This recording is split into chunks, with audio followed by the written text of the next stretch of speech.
Kalau saya terjun, kamu sayang saya kah? Luahan terakhir Zara Khairina. Inkuest penuh dan saksi sebenar. Inkuest Zara Khairina, hari ke-27.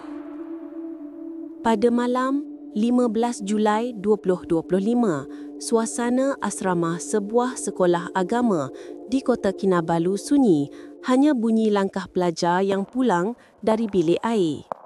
Namun di sebalik kesunyian itu, tersembunyi kisah yang kini menjadi tumpuan negara.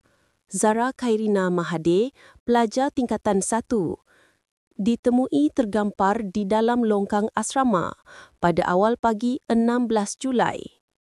Apa sebenarnya berlaku malam itu? Adakah ia satu kemalangan atau sesuatu yang lebih gelap sedang disembunyikan?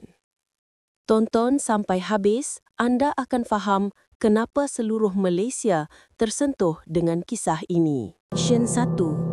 Malam terakhir, dilaporkan oleh Peguam Muhammad Syahrul Nizam. Dalam prosiding inkuest pada 23 Oktober 2025, saksi ke-29 merupakan kanak-kanak ke-20 tampil memberi keterangan secara in-kamera yang membuka banyak persoalan. Syahrul Nizam. Saksi ke-29 dalam inkuest kematian Zara Khairina Mahathir mendakwa bahawa wajah pelajar tingkatan 1 itu kelihatan sedikit pucat ketika berada di dalam tandas. Sekitar jam 12.30 tengah malam 16 Julai lalu, dia mengalami sakit perut dan pergi ke tandas di Aras 3 dengan ditemani seorang rakannya. Di sana, mereka terserempak dengan seorang lagi pelajar junior dari bilik dom Zara. Rakan bilik dom Zara itu memberitahu mereka bahawa Zara sedang berada di dalam tandas nombor 1. Semasa mengisi air, dua rakan saksi keluar menunggu di koridor tandas. Semasa saksi menunggu, dia menghadap cermin dan dia ternampak dari cermin kepala dan muka Zara di atas dinding tandas nombor 1.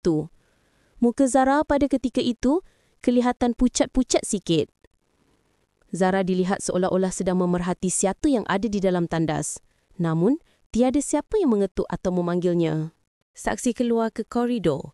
Jam menunjukkan 12.50 tengah malam. Mereka cuba kejutkan ketua dom Zara. Tapi, tiada siapa mahu bangun.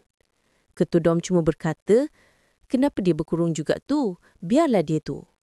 Tiada siapa menyangka itu mungkin kali terakhir Zara dilihat hidup.